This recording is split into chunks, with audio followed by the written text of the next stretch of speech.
Civilian high-low in the valley, she's either lost or stupid.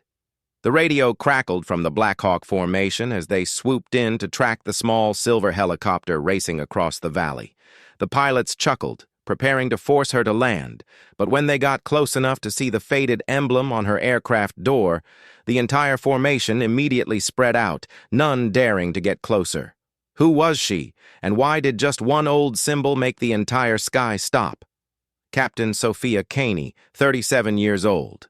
The only daughter of legendary aerosol commander Colonel Richard Caney, who once led the elite unit. Viper Talon people said no one could fly low through valleys like a Talon after her military discharge.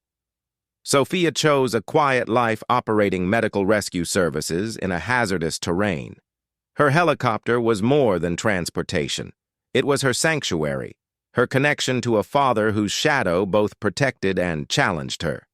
Her Bell 212 was the same aircraft that once belonged to her father, bearing the weathered insignia of Viper Talon, a unit disbanded years ago, but never forgotten by those who knew its reputation in the cargo bay behind her.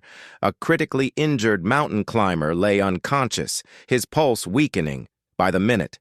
The medical technician monitoring him looked up with concern. "His vitals are dropping fast. We need to get him to the trauma center in the next 20 minutes or we'll lose him." Sophia was flying through Death's Corridor in Grey Rock Valley, the most dangerous but fastest route to the medical facility. She threaded the aging Bell 212 between narrow canyon walls with surgical precision, each turn calculated to the inch, each descent timed to perfection. This wasn't just flying, this was artistry learned in blood and passed down through generations. The valley had claimed 12 aircraft in the past decade. Most pilots wouldn't even attempt this road in perfect weather, let alone with a dying patient in time running out. But Sophia had something those other pilots didn't. The instincts of a cane. She could feel every air current shift sense, every wind change through the aircraft's vibrations. Her father used to say, "Flying isn't in the manual, it's in the blood." As she navigated a particularly treacherous section, where the canyon walls closed to barely 60 feet apart, her radio crackled with an automated warning. "Warning, restricted military airspace. Unauthorized aircraft will be intercepted." Sophia's jaw tightened. She was technically in violation, but the civilian medical corridor should have given her clearance. Bureaucratic delays must have held up her flight plan approval behind her. The medical tech called out, "Captain, his blood pressure is crashing. We can't wait for clearance." Sophia made the choice that defined her bloodline, save the life-first deal with consequences. Later she pushed the Bell 212 harder, the rotor blades singing their dangerous song. As she dove deeper into the restricted zone, the aircraft responded like an extension of her will, banking and weaving through terrain that would terrify seasoned combat pilots. That's when the defense systems activated within minutes. The distinctive thunder of Blackhawk helicopters echoed off the canyon walls. 3 aircraft flying in tactical formation, closing fast on her position through her mirrors. Sophia could see them approaching, sleek, modern, armed, everything her aging Bell 212 was not. But they didn't know who they were chasing. The lead, Blackhawk pilot's voice crackled over the emergency frequency. "Professional but dismissive unidentified civilian aircraft. You are in violation of restricted airspace. Land immediately, or you will be forced down." Sophia didn't respond. She couldn't afford to. Every second spent on radio chatter was a second closer to losing her patient. She banked hard left using a technique her father had taught her, cutting so close to the canyon wall that the Blackhawks couldn't follow without risking their rotor blades. It was a move that required absolute confidence and skill. Passed down through bloodlines, the Blackhawks were forced to pull back, but they weren't giving up. They were repositioning for another approach, probably calling for additional units. What they didn't realize was that they weren't just chasing a reckless civilian pilot. They were chasing a ghost from their own military history over the radio. The Blackhawk pilot's voice rang out with condescending arrogance. "Better land, lady. This is restricted airspace, not a sightseeing tour." Sophia didn't respond. She focused on the controls, maintaining her precise flight path through the canyon's deadly geometry. Wind whistled through the gaps in her aging aircraft, each gust a reminder of how much she was asking from a helicopter that was already past its prime. She unconsciously glanced at the faded Viper Talon emblem on her door panel.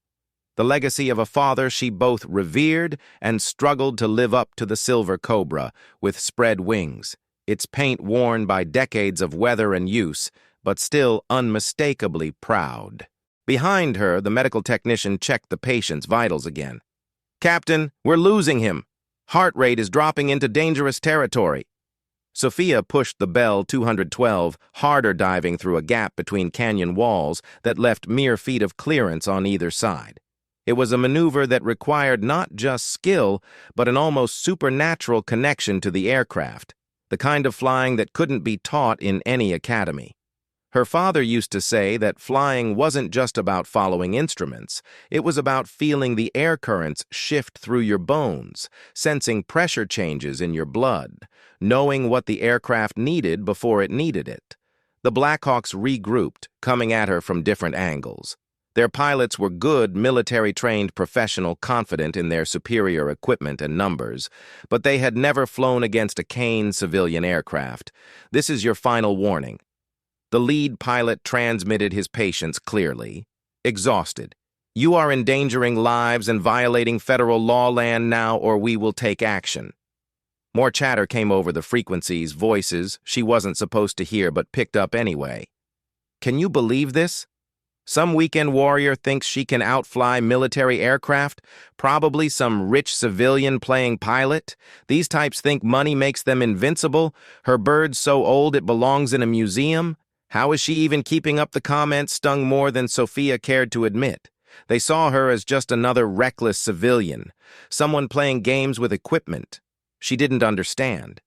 They had no idea that she had been flying combat missions while some of them were still in high school, but she couldn't tell them that her military record was classified, buried under layers of national security protocols to the world. She was just Captain Sophia Kane, medical helicopter pilot, not Captain Sophia Caney, former special operations aviator who had flown missions that officially never happened. As the Blackhawks closed in again, prepared to force her down through sheer intimidation, Major Derek Evans in the lead aircraft leaned forward to get a better look at the target. That's when he saw it clearly for the first time. The emblem on her door wasn't just decoration. It wasn't some nostalgic military surplus marking. It was authentic Viper Talon insignia. The real thing, weathered and faded, but unmistakably genuine. Evans felt his blood run cold.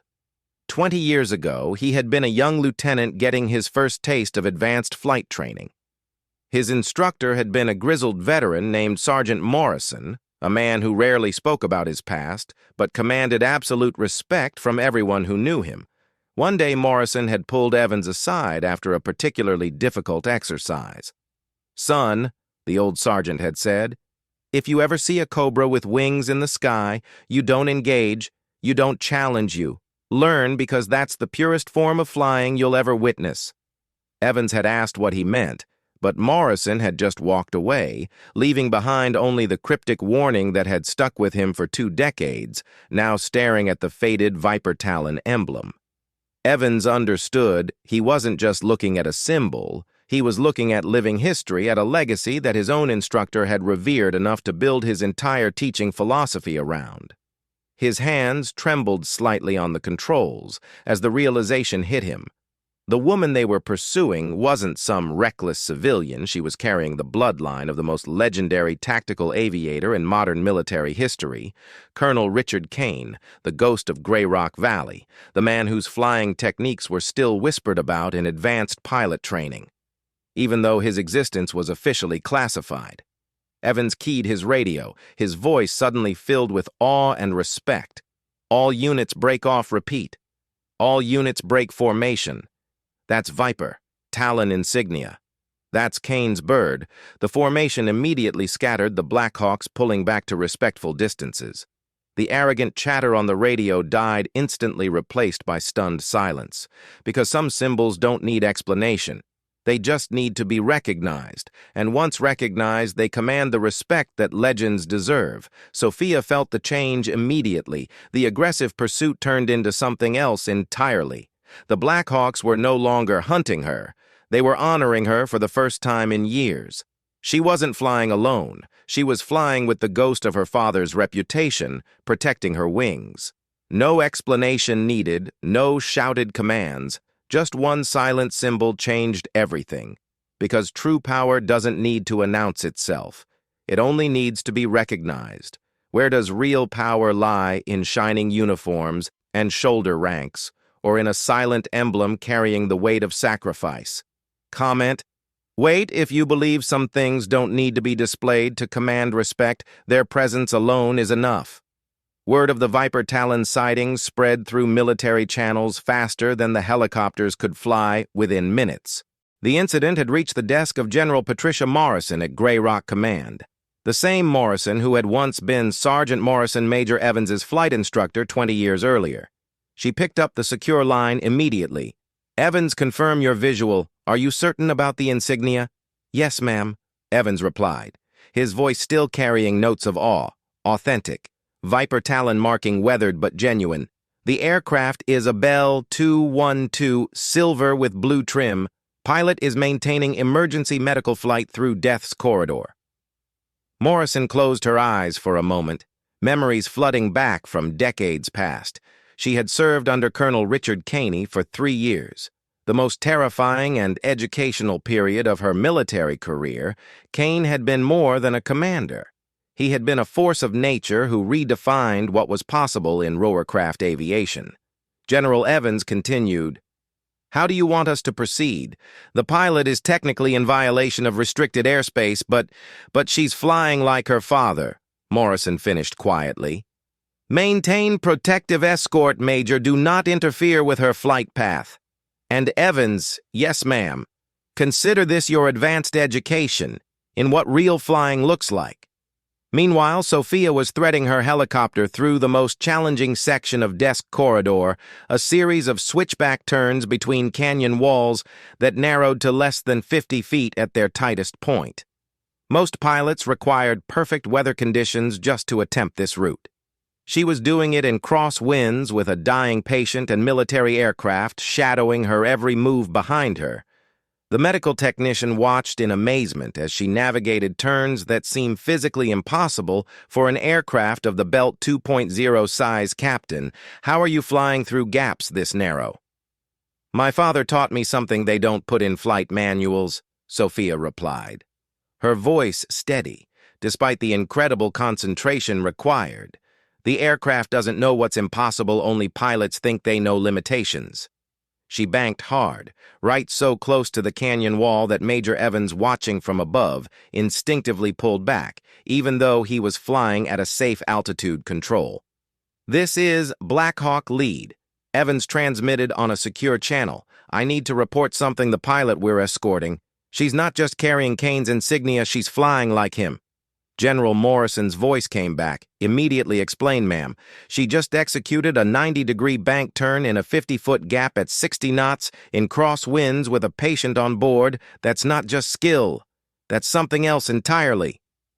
Morrison smiled grimly. She remembered watching Richard Kane perform similar maneuvers during training exercises that other pilots couldn't complete in flight simulators. The Kane family didn't just fly aircraft, they became one with them. "Major, you're witnessing a bloodline in action. Richard Kane's daughter is proving that some legacies can't be taught. They can only be inherited." As Sophia emerged from the narrowest part of the corridor, Shakita radio for the first time since the chase began. "Blackhawk formation. This is medical emergency flight, November 7, Bravo Tango. I have a critical patient with approximately 8 minutes to trauma center request. Clear corridor for final approach." Evans responded immediately. November 7th. Bravo Tango. Blackhawk lead. Consider your corridor cleared. We'll run interference for you all the way to landing. But then something unexpected happened. Instead of just maintaining escort distance, the Blackhawks began flying in a specific formation that Sophia recognized immediately. The Viper Talon Protective Diamond. It was a flight pattern her father had developed for escorting high V-value assets through hostile territory. They weren't just clearing her path, they were honoring her heritage. Evans's voice came over the radio again, but this time it carried a different tone. Respectful, almost reverent, ma'am. 25 years ago, your father saved my instructor's life using this exact flight pattern.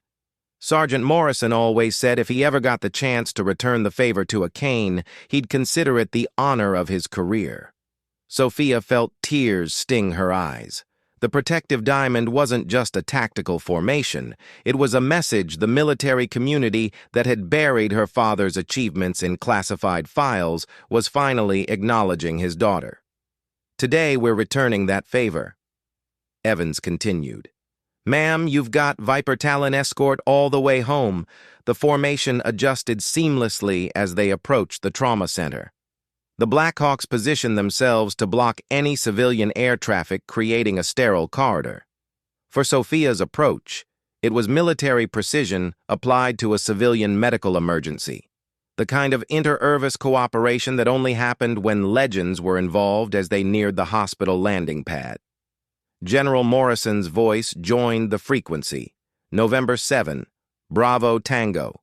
This is Grey Rock Command. Your father would be proud. Viper Talon tactics live on Sophia's landing was flawless. A textbook approach that transitioned seamlessly from high-speed flight to gentle touchdown. The medical team was waiting, rushing the patient toward the trauma bay within seconds of rotor shutdown as the Blackhawk circled overhead in a final salute before departing. Evans keyed his radio one last time. Ma'am, I've been flying for 20 years. I've never seen anything like what you just did. Your father didn't just teach you to fly, he taught you to become one with the sky. Sophia sat in her cockpit for a moment, hands still on the controls, feeling the weight of her father's legacy settling around her like a warm embrace.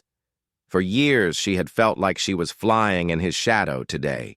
She realized she wasn't in his shadow, she was carrying his light forward.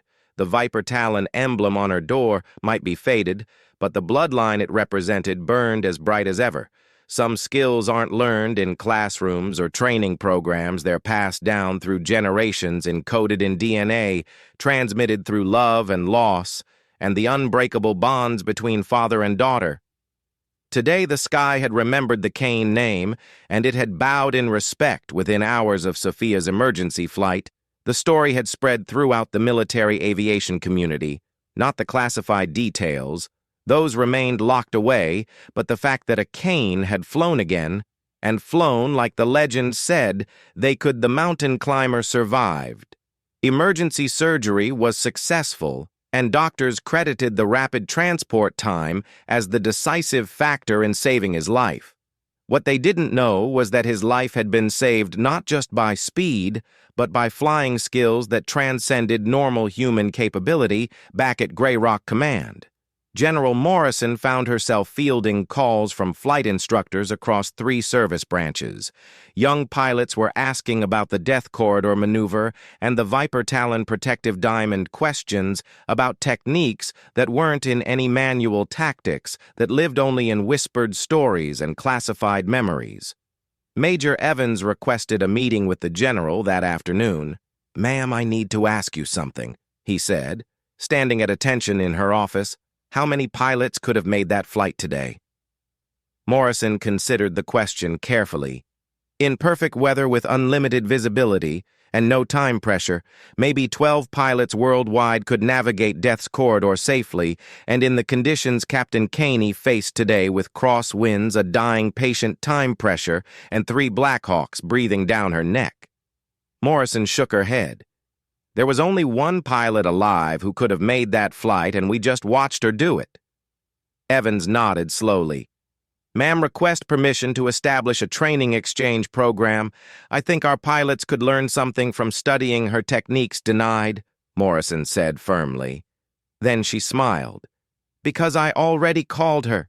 She's agreed to serve as a consultant for our advanced helicopter training program. Not to teach maneuvers. You can't teach what she does, but to show our pilots what's possible when you stop thinking about limitations. 3 weeks later, Sophia found herself standing in front of a classroom full of military aviators at Grey Rock Air Base. Behind her, a large photograph showed her Bell 212 threading through desk corridor taken by one of the Blackhawk pilots during the chase. "Who can tell me the difference between a flying and really flying?" she asked, the eager faces staring back at her. A young lieutenant raised his hand. "Ma'am, flying is following procedures. Really flying is adapting when procedures aren't enough." Sophia smiled. That's what the textbooks would say, but textbooks never saved a life in desk order. She walked to the window where they could see aircraft on the tarmac, modern Blackhawks parked next to her aging Bell 212, which now bore a new addition, a small plaque reading guest instructor aircraft. "My father taught me something that took me 20 years to understand aircraft. Don't have limitations. Pilots create limitations by thinking too much and feeling too little." The room was completely silent. "Every one of you has been trained to respect your aircraft's specifications to operate within defined parameters. That's good. It keeps you alive. But there will come a day when someone's life depends on you. Exceeding those parameters when following the rules means someone dies." A captain in the back row asked, "Ma'am, how do we know when to break the rules?" "You'll know," Sophia said with certainty, "because your heart will tell you that a human life is worth more than any safety margin. And when that moment comes, you'll discover that your aircraft is capable of more than you ever imagined." As the class filed out, several pilots lingered, asking questions about technique and approach angles. But Sophia knew they were really asking about something else, how to carry forward a legacy of excellence that couldn't be measured in test scores or performance evaluations. That evening, she flew her father's Bell 212, one more time through Death Corridor, not for an emergency, but for remembrance. The canyon walls seemed less threatening now, the wind less hostile. She was no longer flying in her father's shadow. She was creating her own legend, one flight at a time. 6 months later, Sophia stood before a graduating class of advanced helicopter pilots at the National Flight Training Center behind her. Displayed in a place of honor hung a restored Viper Talon unit flag alongside her father's original flight helmet. "Who can tell me the difference between reputation and legacy?" she asked the young aviators seated before her. An eager pilot raised her hand. "Ma'am, reputation is what people say about you. Legacy is what you leave behind." Sophia nodded thoughtfully. "That's close, but not complete. Reputation fades when the story stops being told.